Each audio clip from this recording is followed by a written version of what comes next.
Hello nursing masters. अब हम discuss करेंगे about conduction system of the heart के बारे में, फिजियोलॉजी ऑफ द हार्ट के बारे में, हार्ट कैसे काम करता है, हार्ट बीट कैसे बनती है और कौन कौन से वो हमारे अनाटॉमिकल पॉइंट्स हैं। अनाटॉमी में यहाँ पे कौन कौन से ऐसे पॉइंट हैं जो हार्ट बीट को बनाने में हेल्प करते हैं। गानों में, फिल्मों में जो है हमारा, वेब सीरीज़ में, आजकल तो वेब सीरीज़ बहुत चल रही हैं, ठीक है जी। तो हार्ट को बहुत ही ज़्यादा जो है बोला जाता है कि तुम्हें देखकर मेरा दिल धड़का, हाय मेरा दिल, हाय मेरा दिल। तो ऐसा वैसा कुछ नहीं है भाई साहब। वैसे तो हमारे हार्ट के अंदर ऑटोमेटिक यानी कि ऑटो रिदमिसिटी जो है वो प्रेजेंट है। ऑटो रिदमिक है हार्ट हमारा। ये अपनी जो है अगर इसके कई सारे फैक्टर्स इसके पक्ष में रहें, इसके साथ जुड़े रहें, तो हार्ट अपनी जो बीट है वो खुद बना सकता है। बट इसमें भी कोई दो राय नहीं है कि हमारा जो हार्ट है वो ब्रेन के या फिर नर्वस सिस्टम के सिंपैथेटिक एंड पैरासिम्पैथेटिक, हमारा जो नर्वस सिस्टम है उसके अंडर जो है कंट्रोल में रहता है। ठीक है, हार्ट जो है हमारा यहाँ पे ऑटोरिदमिक है, अपने करंट को खुद बना सकता है। ठीक है जी, इसका नर्वस सिस्टम के साथ डायरेक्टली इनडायरेक्टली रिलेशनशिप है भी है, नहीं भी है। और इसके अलावा कुछ हार्मोन्स हैं, यहाँ पे न्यूरोट्रांसमीटर्स हैं जो कि हार्ट की एक्टिविटी को, हार्ट की बीट को इफेक्ट जो है वो कर सकते हैं। अगर हम बात करें यहाँ पे तो सिंपैथेटिक नर्वस सिस्टम जो कि हमारा फाइट एंड फ्लाइट मैकेनिज्म के अंडर आता है, फाइट एंड फ्लाइट के अंडर आता है, मैकेनिज्म के अंडर, ये हार्ट बीट को क्या कर देता है, इंक्रीज कर देता है। इसके अंदर कौन कौन से हमारे न्यूरोट्रांसमीटर आते हैं? Yes please, epinephrine and nor epinephrine. ठीक है जी, एड्रेनालिन जिसको आप बोलते हो, नॉर एड्रेनालिन, ये हार्ट बीट को जो है वो इंक्रीज कर सकते हैं। और P for parasympathetic, P for piece. तो यहाँ पे जो हमारी दैट इज वेगस नर्व है, वेगस नर्व जो हमारी 10th वेगस नर्व है, क्रेनियल नर्व 10th 10वीं, ये जो है ये हमारे हार्ट के एक्शन को क्या कर देती है, स्लो कर देती है, स्लो कर देती है। ठीक है जी। वैसे तो हार्ट का जो कंडक्शन सिस्टम है वो ऑटोरिदमिक है, बट यहाँ पे जो हमारे हार्ट के ऊपर सिंपैथेटिक एंड पैरासिम्पैथेटिक का जो एक्शन है वो देखने को मिलता है। और जो हार्ट की we can say heart beat है, यानी हार्ट के काम करने का तरीका है, वो बहुत ही ज़्यादा दैट इज़ कोऑर्डिनेटेड है, तालमेल वाला है। हम अभी देखेंगे कि जिसने जो काम करना है वो अपना काम करता है सही टाइम पे।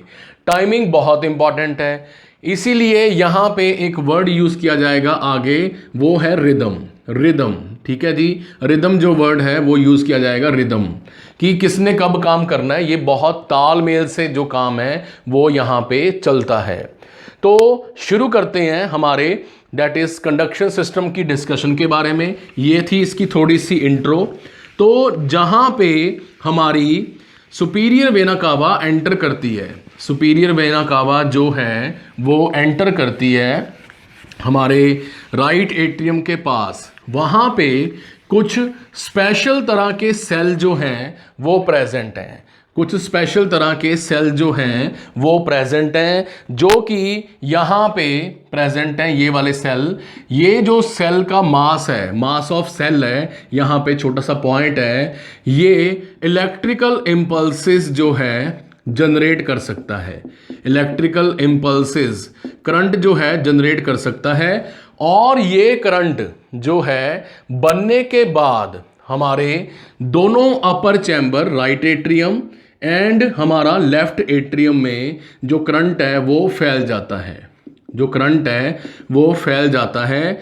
अगर आपने हमारे अनाटॉमी के लेक्चर्स, हार्ट के अनाटॉमी के लेक्चर्स अटेंड किए हैं, वीडियोस देखी हैं, नहीं देखी तो आपको देखनी चाहिए, तो हमने उसमें स्टडी किया हुआ है कि यहाँ पे प्रेजेंट है हमारी फाइब्रस एनुलस नाम की स्ट्रक्चर, जो कि यहाँ से बनने वाले करंट को जो है नीचे नहीं जाने देती।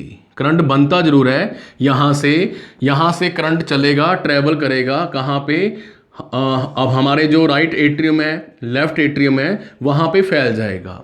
फैल चुका है जी, बट नीचे नहीं जाएगा।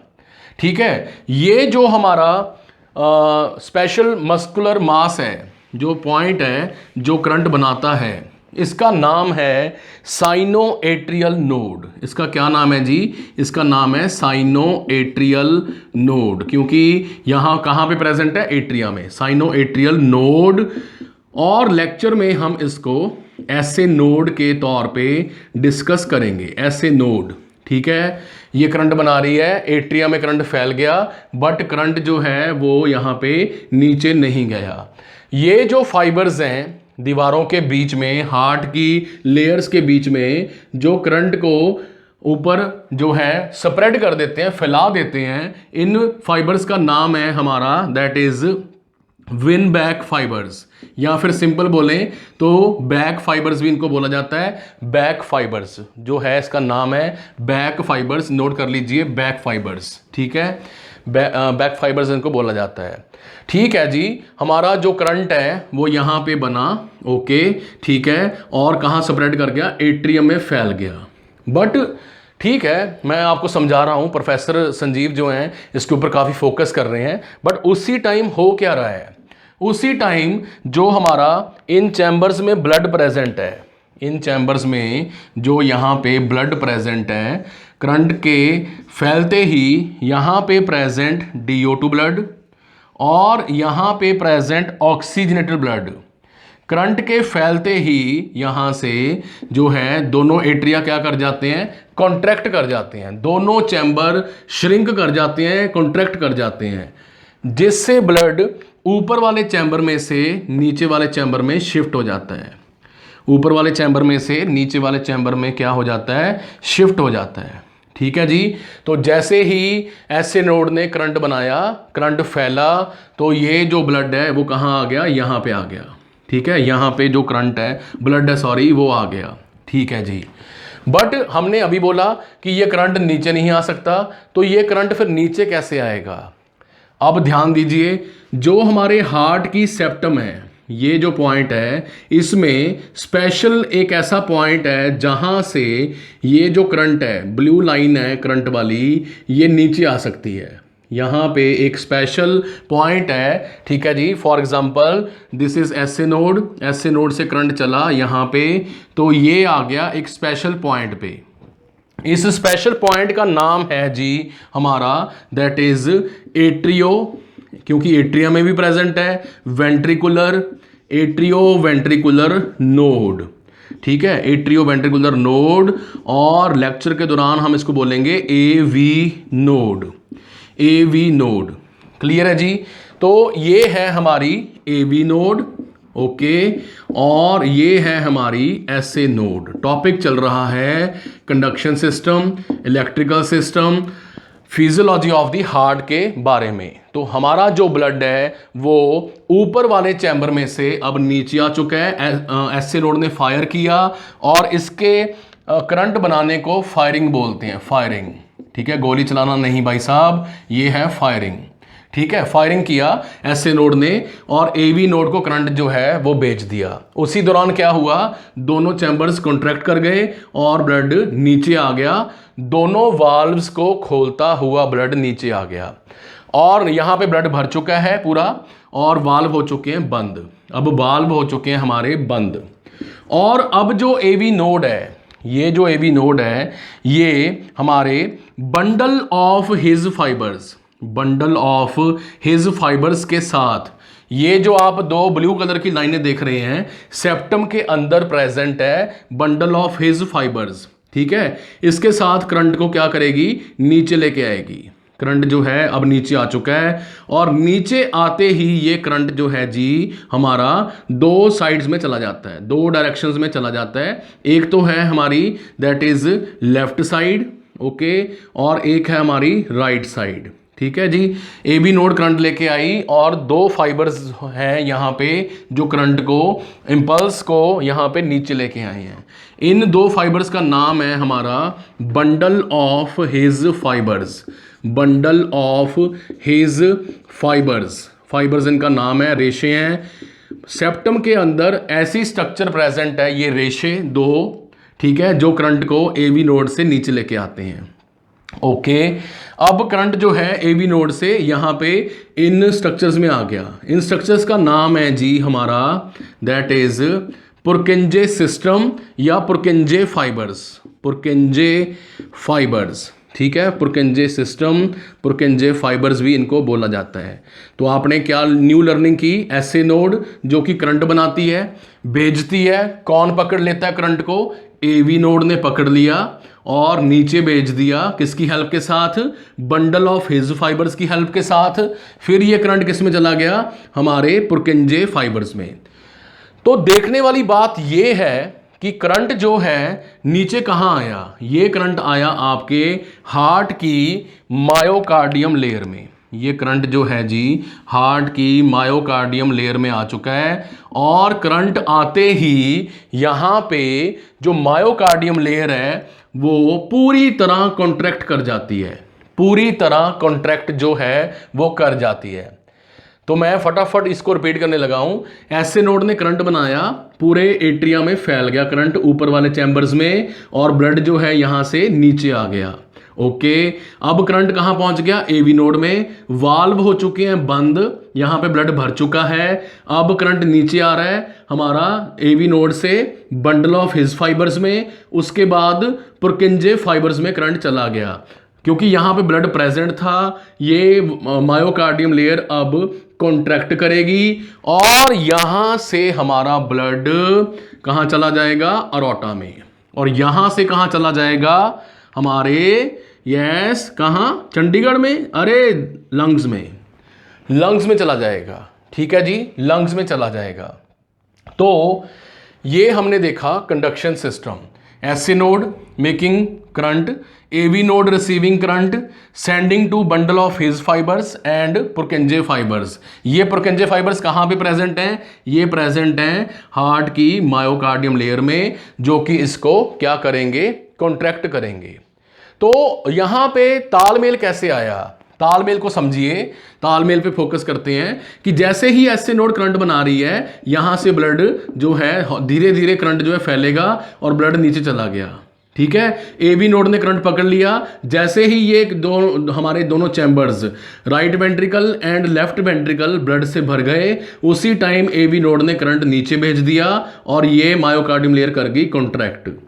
जिस टाइम ये कॉन्ट्रैक्ट कर रही होती है, उस टाइम दोनों ऊपर वाले चैम्बर्स एक तो रेस्ट कर रहे होते हैं, रेस्ट, और दूसरा हमारा यहां पे फिलिंग जो है superior vena cava and inferior vena cava blood जो है वो यहाँ पे लेके आ रही होती है, और यहाँ से जो हमारा ब्लड है वो लंग्स में से आके यहाँ पे भरना शुरू हो जाता है। ठीक है, ऐसे नोड जो है करंट बना चुकी है और फैला चुकी है। 0.1 सेकेंड, डायरी उठाइए, फटाफट पॉज कीजिए और नोट कीजिए। 0.1 सेकेंड के लिए ये करंट जो है हमारा एवी नोड पे रुकता है। एवी नोड पे करंट 0.1 सेकंड के लिए रुक गया। ठीक है जी, वेरी गुड, हमें बात समझ आ गई। और यही 0.1 सेकंड में ब्लड जो है ऊपर से नीचे आ जाता है, ऊपर से नीचे आ जाता है, जिसके बाद यहां से एवी नोड से करंट स्टार्ट हुआ और पूरा हार्ट में मायोकार्डियम लेयर में नीचे फैल गया। इसमें लगते हैं 0.3 सेकंड, 0.3 सेकंड। क्लियर है जी बात, सिंपल फंडा था। ऐसे नोड कहां पे प्रेजेंट है, ये प्रेजेंट है हमारे सुपीरियर वेना कावा की ओपनिंग के पास, और ऐसे नोड के काम करने को फायरिंग बोलते हैं, या फिर बोला जाता है कि ऐसे नोड डीपोलराइज हो चुकी है। जो डीपोलराइजेशन है ऐसे नोड की वो हो चुकी है। जब ऐसे नोड करंट बना के फेंक चुकी होती है, सेंड कर चुकी होती है, तब ऐसे नोड फायर नहीं करती, उसको बोलते हैं रीपोलराइज, उसको बोलते हैं रीपोलराइज। ठीक है, अब मैं इसको इसी लैंग्वेज में बोलूंगा जो आपने ध्यान से सुनना है, अपना पेशेंस के साथ सुनना है। एक बार ये लेक्चर आपको समझ आ गया तो ईसीजी भी आपको समझ आ जाएगी। कॉन्ग्रेचुलेशंस, आपको ईसीजी समझ आने वाली है। ऐसे नोड ने करंट बनाया, ऐसे नोड डीपोलराइज हो चुकी है, इसने करंट भेज दिया एवी नोड में। एवी नोड क्या हो गई, डीपोलराइज, एवी नोड डीपोलराइज हो गई। अब ये आराम कर रही है, अब ये आराम कर रही है यहाँ पे, और अपर चैम्बर्स क्या कर रहे हैं, फिल हो रहे हैं। अब करंट नीचे आ चुका है और फैल चुका है। नीचे वाले चैम्बर काम करेंगे, ऊपर वाले आराम करेंगे। अब जैसे ही नीचे वाले काम करेंगे यानी कॉन्ट्रैक्ट करेंगे तो ऐसे जाएंगे ऊपर, ओके ठीक है। ब्लड कहाँ चला गया, अरोटा में और लंग्स में। उस टाइम ये क्या कर रहे थे, रेस्ट और भर रहे थे। अब जैसे ही ये ऊपर जाने के बाद नीचे आएंगे ऐसे, यानी वेंट्रिकल्स जो है, पहले क्या हो गया इन वेंट्रिकल्स का, यानी हमारी मायोकार्डियम लेयर का डीपोलराइजेशन हो गया, ठीक है। ये जो है रेस्ट से अब काम पे लग गई, एकदम से ऐसे ऊपर गई। और अब ये जैसे ही वापस आएगी यहाँ पे ऐसे वापस आ रही है, वापस आ रही है, एक तो ये वाल्व्स को खोल देगी ऐसे ऑटोमेटिक प्रेशर के कारण, वापस भी आ रही है, वाल्व्स को खोल दिया, यहां से ब्लड एक बार फिर नीचे आ जाएगा, पूरा चैम्बर भरने शुरू हो जाएंगे, और उसी टाइम एसए नोड एक बार फिर से करंट जो है बना चुकी होगी। तो काफी कुछ हमने यहां पे देखा, SA node, AV node, bundle of His fibres, Purkinje fibres के बारे में। तो उसी टाइम ईसीजी अगर हम लें तो वहां पे क्या चल रहा है, ईसीजी क्या बता रही है। ईसीजी और कुछ नहीं बता रही। यहां पे हम ईसीजी को समझने के लिए थोड़ा सा बोर्ड को साफ कर लेते हैं, ओके। साथ साथ लिखते जाइए, साथ साथ समझते जाइए, ठीक है। साथ साथ जो है लिखते जाइए, साथ साथ आपने समझते जाना है। क्लियर है जी बात, ओके। तो जैसे ही यहां पे एसए नोड फायर करती है, ठीक है, तो हमारी जो ईसीजी है, ईसीजी में हमारा क्या कॉम्प्लेक्स आता है, लाइनें कौन सी होती हैं, वो जो गानों में दिखाते हैं फिल्मों में कि उसकी गर्लफ्रेंड थोड़ी लेट हो गई फिर वो मर जाता है, ठीक है, फिर वो रोती रहती है, आपने नहीं रोना, ठीक है जी।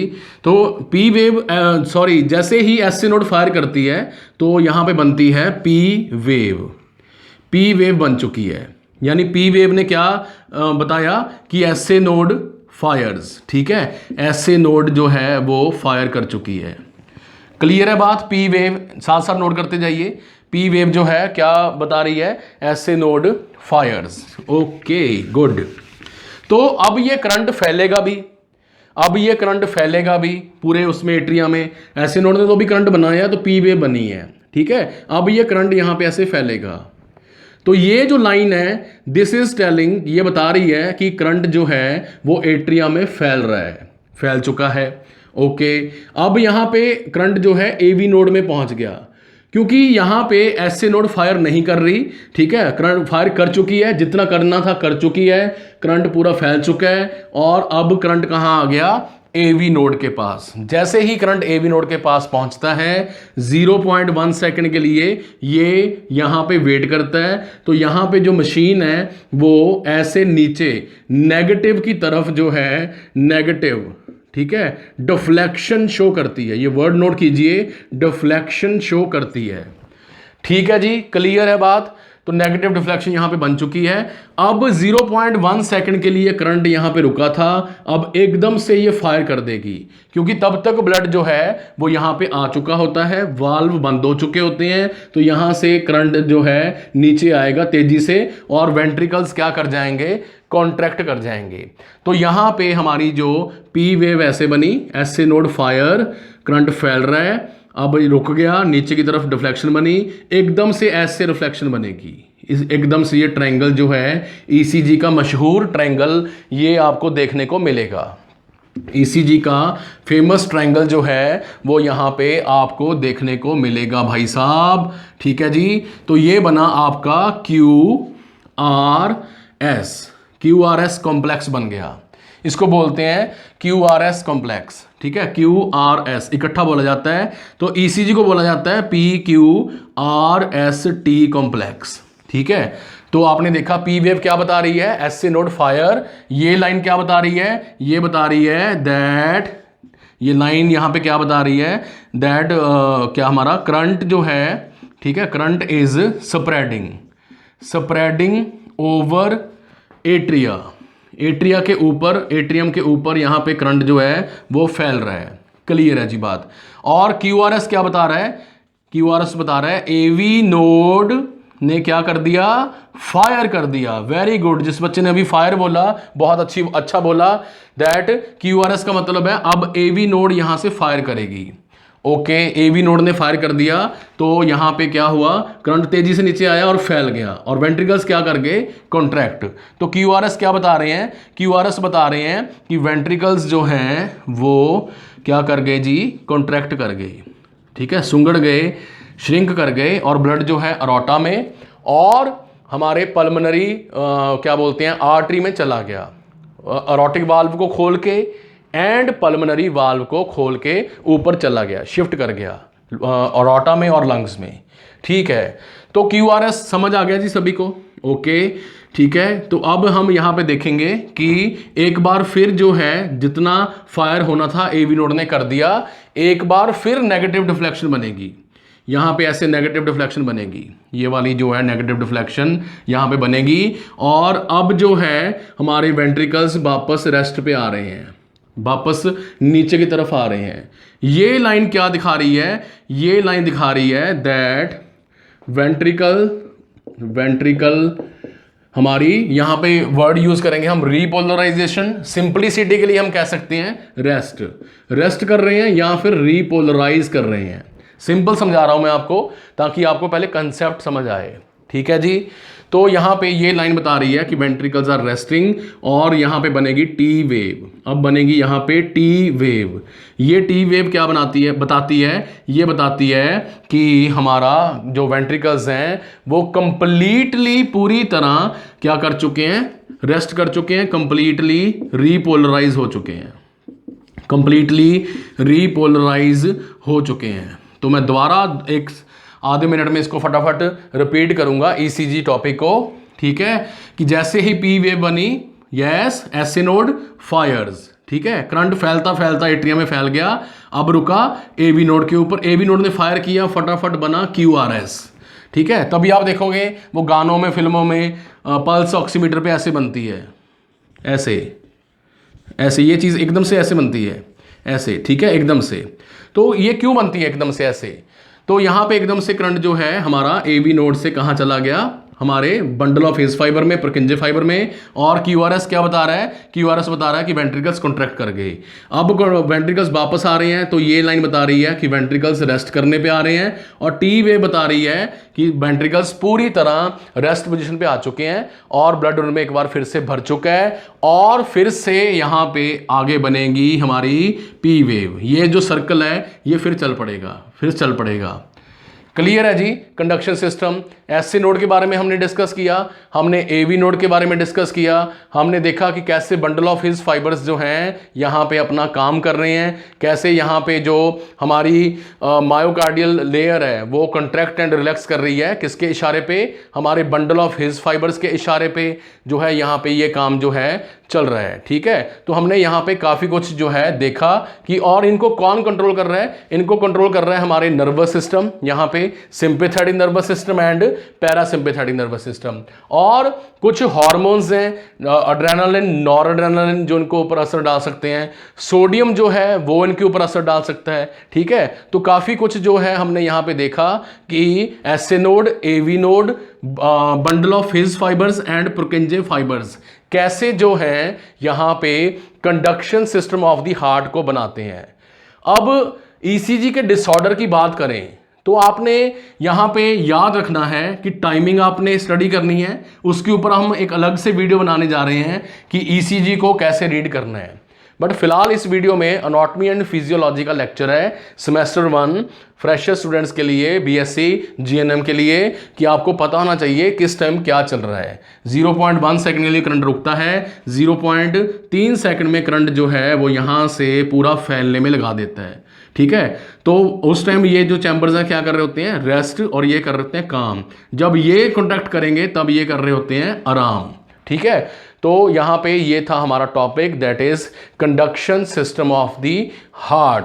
तो यहां पे जाते जाते ये सारी जो बातें मैंने अभी स्टडी करवाई हैं आपको, पढ़ाई हैं आपको, वो कौन कौन से फैक्टर्स पे डिपेंड करती हैं। एक तो जेंडर, ठीक है जी, जेंडर। तो फीमेल्स में जो हार्ट रेट है, जेंडर में फीमेल्स में जो हार्ट रेट है वो थोड़ी सी ज्यादा होती है। हार्ट रेट का मतलब है एसए नोड की फायरिंग, एसए नोड की फायरिंग, ठीक है। एसए नोड 1 मिनट में 60 to 80 टाइम्स बीट करती है। सॉरी फायर करती है 60 to 80 टाइम्स पर मिनट, 60 से 80 बार एक मिनट में ये फायर करती है। उतनी ही बार एवी नोड पकड़ेगी, उतनी ही बार बंडल ऑफ हिज फाइबर पकड़ेंगे, उतनी ही बार पुरकिंजे फाइबर्स पकड़ेंगे। ठीक है, तो एज के अकॉर्डिंग, एज के ऊपर भी डिपेंड करता है। ओल्ड एज में हार्ट रेट एसए नोड थोड़ी फायर कम करती है, और एसए नोड फायर करती है, एसए नोड फायर करती है, हम बोल तो चुके हैं। इसी लिए एसए नोड स्पीड भी बनाती है, इसके बिना हार्ट चलेगा भी नहीं। तो एसए नोड को my dear students pacemaker भी बोला जाता है। हम यहाँ पे वर्ड नोट करेंगे, पेस मेकर जो है बोला जाता है, pacemaker of the heart. अब आपको समझ आ गया होगा कि उस पेशेंट के पेस मेकर डालना है। पेस मेकर क्या हुआ, यहाँ पे जो हमारा ये लंग है, राइट लंग है, इस साइड पे सीडी जैसी, आपने सीडी देखी होगी ना, कॉम्पैक्ट डिस्क जिस पे गाने सुनते थे हम, उतनी पतली मशीन यहाँ पे इस साइड पे डाल देते हैं, और दूसरी साइड उसकी वायर्स जो हैं लगातार नज़र बना के रखती हैं। ऑटोमेटिक कंप्यूटर चिप जो है वो नज़र बना के रखती है, यहाँ पे सीडी पड़ी है और एसए नोड पे नज़र बना के रखती है कि एसए नोड कितने टाइम में फायर कर रही है। जैसे ही इस डिवाइस को, इस इंस्ट्रूमेंट को लगता है कि एसए नोड कम फायर कर रही है, हार्ट रेट कम हो रहा है, पंपिंग कम हो रही है, ठीक है, करंट कम फैल रहा है, उसी टाइम ये हार्ट को स्टिमुलेट कर देती है। भी आपने ज़्यादा करंट बनाना है, आपने कम नहीं बनाना, उसको रेगुलेट करने का काम करती है। तो ऐसे नोड हमारी नेचुरल पेसमेकर है, नेचुरल, ठीक है, नेचुरल पेसमेकर। ओके जी। तो इसके अलावा टेम्परेचर, टेम्परेचर के ऊपर भी अगर फीवर है तो हार्ट रेट क्या होगा, ज़्यादा होगा। गुड। और हमारी एक्टिविटी, एक्टिविटी अगर ज़्यादा होगी, अगर मैं पढ़ाते पढ़ाते एकदम से रनिंग करने लग जाऊं तो मेरी लेग्स और आर्म्स को ब्लड सप्लाई ज़्यादा चाहिए, ज़्यादा पंपिंग करवानी है, ज़्यादा एसए नोड फायर करेगी, ज़्यादा एवी नोड पकड़ेगी, ज़्यादा जो है हार्ट मायोकार्डियम लेयर पंप करेगी। तो ये था हमारा दैट इज़ कंडक्शन सिस्टम। ठीक है जी। ईसीजी के बारे में हमने डिस्कस किया, जिसमें आपने स्टडी किया PQRST कॉम्प्लेक्स। ठीक है, तो इसके बाद हम डिस्कस करेंगे about cardiac output and stroke volume के बारे में। तो please stay with us and thank you for watching this video. Class dismiss.